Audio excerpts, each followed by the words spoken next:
হে প্রিয় মুসলিম উম্মার যুব সন্তানেরা, তৈরি হও, তৈরি হও। আর কোনো তন্ত্রমন্ত্রের জন্য ডাক নয়, ডাক আসবে দাওয়া ইরদাদ শাহাদাতের ডাক আসবে। শহীদ হইতে রাজি আছো তো ইনশাআল্লাহ? জীবন দিতে প্রস্তুত আছো তো ইনশাআল্লাহ? আরে আমরা দুনিয়ায় এসেছি দ্বীনের জন্য, শহীদ হওয়ার জন্য। এই দুনিয়ায় আর কোনো সফলতা নাই, আল্লাহর জন্য শাহাদাতের মধ্যেই সফলতা। ইম্মা শরিয়া ওয়া ইম্মা শাহাদা, হয়তো শরীয়ত।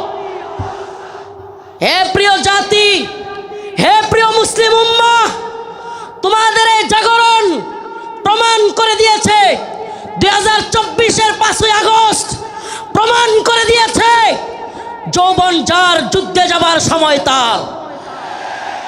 যুবকরা দেখিয়ে দিয়েছে হাসিনার লাফালাফি আর কাদেরের পালাবো না। কোথায় কাকা? পালাবো না কোথায়? এত দাম্ভিকতা, এত অহংকার ভালো না। এত দাম্ভিকতা, এত অহংকার ভালো না।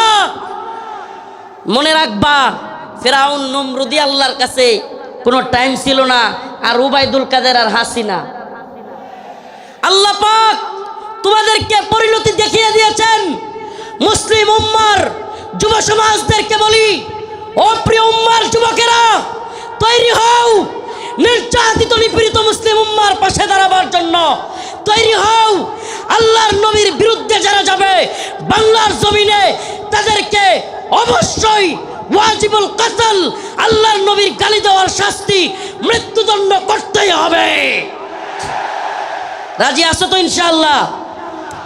আল্লামা সাইদি রহিমাহুল্লাহ বলেছিলেন, এই কথাটা আমার এখনো কানে বাসে। সরকারকে বলবো, বেশি তিরিং বিরিং করিও না। বাংলার জনগণ বেশি তিরিং বিরিং করলে এমন এক ফ্লাইং কিক মারবে, মামার বাড়ি দিল্লি গিয়া পড়বা। অনেকে হয়তো আমার মতো আপনারাও চিন্তা করেন, হাজার হাজার মানুষকে গুলি করে মারলো, ছাত্রদেরকে গুলি করলো, স্কুলের মাদ্রাসার ছাত্রদেরকে গুলি করলো, হেলিকপ্টার থেকে গুলি করলো, এদেশের সর্বজন শ্রদ্ধেয় আলেমদেরকে কারাগারে নিয়ে বন্দি করলো, রিমান্ডের নামে নির্যাতন করলো, জুলুম করলো। গতকালকে যে আলেম এখানে আলোচনা করে গিয়েছেন, শাইখুল হাদিসের সন্তান আল্লামা মামুনুল হক দামাত বারকাতুহুমকে দাড়ি ধরে টানাটানি করলো। এদেশের সর্বজন শ্রদ্ধেয় বুজুর্গ আলেম, সকলের শ্রদ্ধেয় মানুষ আল্লামা সাইদি রহিমাহুল্লাহকে কারাগার থেকে হত্যা করে বাহির করলো। এত কিছুর পরেও এই নেত্রী আর এই দলের পক্ষে মানুষ থাকে কেমনে? প্রশ্ন আসে না? প্রশ্ন আসে কি আসে না? যে হাজার হাজার ছাত্রদেরকে গুলি করে মারলো, ছোট ছোট বাচ্চাদেরকে হেলিকপ্টার থেকে গুলি করলো, আলেমদেরকে জেলে নিল, রিমান্ডে নিল, ফাঁসি দিল, আলেমদেরকে, দেশের সর্বজন শ্রদ্ধেয় আলেমদেরকে কারাগার থেকে হত্যা করে বাহির করলো। আমাকে ব্যক্তিগতভাবে আমাকে জুব্বা টেনে হিচড়ে ডিবি হারুনের নেতৃত্বে, এটা সবাই জানেন, জুব্বা খোলা হলো, আমার পরনের লঙ্গি খোলা হলো, এগুলো খুলে মহিলা দিয়া জড়ায়া দইরা ছবি ভিডিও তোলা হলো। অসংখ্য আলেমের নির্যাতনের, নিপীড়নের গল্প শুনলে গা শিউরে উঠবে। যৌনাঙ্গে পর্যন্ত চাপ দিল আলেমদের। এত কিছুর পরেও এই নেত্রী যে তার কর্মীদেরকে রাইখা পালায়, তার পক্ষে কিভাবে লোকেরা থাকে? প্রশ্ন আসে না? আসলে আল্লাহ বলেন, খতামাল্লাহু আলা কুলুবিহিম ওয়া আলা সামইহিম ওয়া আলা আবসারিহিম গিশাওয়া। আল্লাহ পাক এদের অন্তরের মধ্যে সিলমোহর মেরে দিছে। আল্লাহ পাক এদের কানের মধ্যেও সিলমোহর মেরে দিছে। আল্লাহ পাক এদের চোখের উপরে পর্দা ফেলে দিয়েছে। এরা সেই হাসিনা সরকারের আমলের এত নির্যাতন নিপীড়ন দেখেও দেখবে না।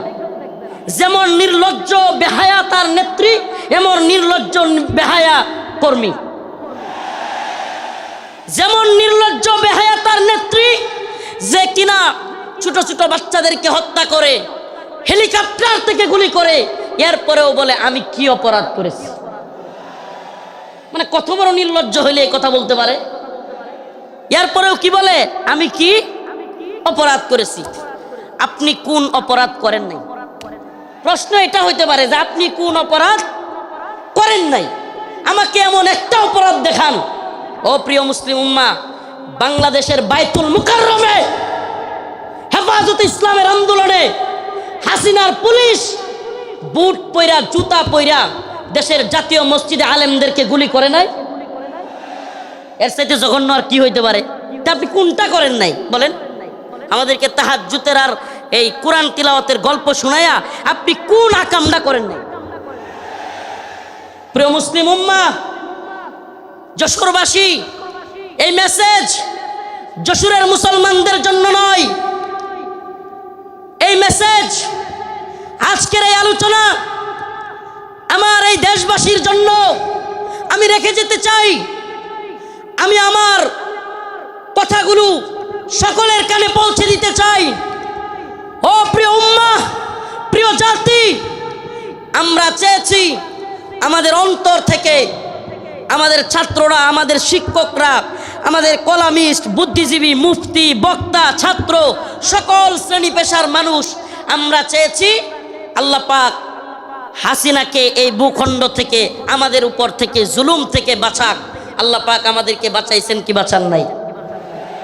তার মানে আমরা মন থেকে সম্মিলিতভাবে চাইলে পাওয়া যায়। পাওয়া যায় কি যায় না? বলেন, পাওয়া যায় কি যায় না? ইন্নাল্লাহা লা ইউগাইয়িরু মা বিকওমিন হাত্তা ইউগাইয়িরু মা বিআনফুসিহিম। আল্লাহ পাক ততক্ষণ পর্যন্ত কোনো জাতিকে পরিবর্তন করেন না যতক্ষণ না সে জাতি নিজেরা পরিবর্তন চায় এবং পরিবর্তন হয়। সুবহানাল্লাহ। তো আমরা পরিবর্তন চেয়েছিলাম, পেয়েছি। পাইছি কি পাই নাই? এখন আমাদের আরেকটা পরিবর্তন দরকার। আমাদের মূল বিজয় সেটা। এ বিজয় আমাদের মূল বিজয় না। এ বিজয় যদি আমাদের মূল বিজয় হইতো তাইলে আমরা আল্লাহর নবীরে কেউ কটূক্তি করলে, গালি দিলে আমরা এই রায় পাইতাম যে তার শাস্তি হবে মৃত্যুদণ্ড। তার শাস্তি কি? এই ব্যাপারে ইমামগণ একমত। আল্লাহর নবীকে নিয়ে কেউ কটূক্তি করলে, ব্যঙ্গচিত্র করলে তার শাস্তি মৃত্যুদণ্ড। প্রিয় ভাইরা আমার, বন্ধুগণ আমার, আল্লাহর নবীকে সাহাবায়ে কেরাম কেমন ভালোবাসতেন! আল্লাহর নবী সাল্লাল্লাহু আলাইহি ওয়াসাল্লামকে তার সাহাবীরা কেমন ভালোবাসতেন! কাব বিন আশরাফ নামে ইহুদিদের এক নেতা ছিল। নাম কি? কাব বিন আশরাফ, এক ইহুদি নেতা। এত দেহ ছিল, অনেক বড় সড়ো ছিল দেহ, বিশাল দেহের আকৃতির লোক ছিল কাব বিন আশরাফ। বদর যুদ্ধে যখন মুসলমানরা বিজয়ী হয়েছে, কাব বিন আশরাফ কষ্টে তার অন্তর জ্বলে গেছে। বদর যুদ্ধে কাফেরদের বড় বড় নেতা আবু জাহেল সহ নিহত হয়ে গেছে, জাহান্নামে চলে গেছে। কাব বিন আশরাফের কলিজায় জ্বলন শুরু হয়ে গেছে। সেই মুহাম্মদ আরবি সাল্লাল্লাহু আলাইহি ওয়াসাল্লামকে নিয়ে বিভিন্ন ধরনের কটূক্তিমূলক কবিতা বানাইছে। তার মহিলা ভাড়া কইরা তাদেরকে দিয়াও রসুলের বিরুদ্ধে বিশুদ্ধার করাইছে। আল্লাহর নবী সাল্লাল্লাহু আলাইহি ওয়াসাল্লাম ডাকলেন কাব বিন আশরাফ, তাকে হত্যা করতে পারবে এমন কে আছো? সুবহানাল্লাহ বলেন। রাসূল সাল্লাল্লাহু আলাইহি ওয়াসাল্লাম নিজে ডাকলেন, হে আমার সাহাবারা, তোমাদের মধ্যে কে আছে কাব বিন আশরাফকে হত্যা করবে? অথচ আমার নবীর ব্যাপারে অনেকে বলে, রাসূল সাল্লাল্লাহু আলাইহি ওয়াসাল্লামকে কি বলে, যে রাসূল সাল্লাল্লাহু আলাইহি ওয়াসাল্লাম এক গালে মারলে আরেক গাল পাইতা দিতেন। ছোটবেলায় এগুলো শুনতাম, নাউজুবিল্লাহ। রসুলের এক গালে মারবে আর সাহাবায়ে কেরাম বসে বসে দেখবে। ইসলাম সন্ন্যাসী মার্কা ধর্ম না। ইসলাম সন্ন্যাসী মার্কা, সন্ন্যাসীগিরি, গান্ধীগিরি ইসলামে চলে না। ইসলামের বাণী একবারে সুস্পষ্ট, ফায়াকতুলুনা ওয়া ইউকতালুন, হয় মরো নাইলে মারো। দিনের প্রয়োজনে মারতে হবে, মরতে হবে, ইনশাআল্লাহ। দিনের প্রয়োজনে মারতে হবে, মরতে হবে। মায়ের খাওয়াও সুন্নত, দেওয়াও সুন্নত। আমরা যদি খালি মায়ের খাইতাম, হাসিনার পতন হইতো। মাঝে মাঝে পিটানো দেওয়া লাগছে, কথা কয় না? যারা জালেমের পক্ষ নিবে, একটা কথা মনে রাখবেন, মুসলমান ইমানদার, সম্ভবত হযরত আলী রাদিয়াল্লাহু আনহুর কথা এটা, জালেমদের প্রতি সহানুভূতি দেখানো মাজলুমদের সাথে গাদ্দারি। আবারও বলছি, জালেমদের প্রতি উদারতা দেখানো মাজলুমদের সাথে গাদ্দারি। মাজলুমদের সাথে গাদ্দারি করা যাবে? কাব বিন আশরাফ আল্লাহর নবীর নিয়ে কটূক্তি করে। রাসূল সাল্লাল্লাহু আলাইহি ওয়াসাল্লাম বললেন, তোমাদের মধ্যে কে আছে যে কাব বিন আশরাফকে হত্যা করবে? আল্লাহর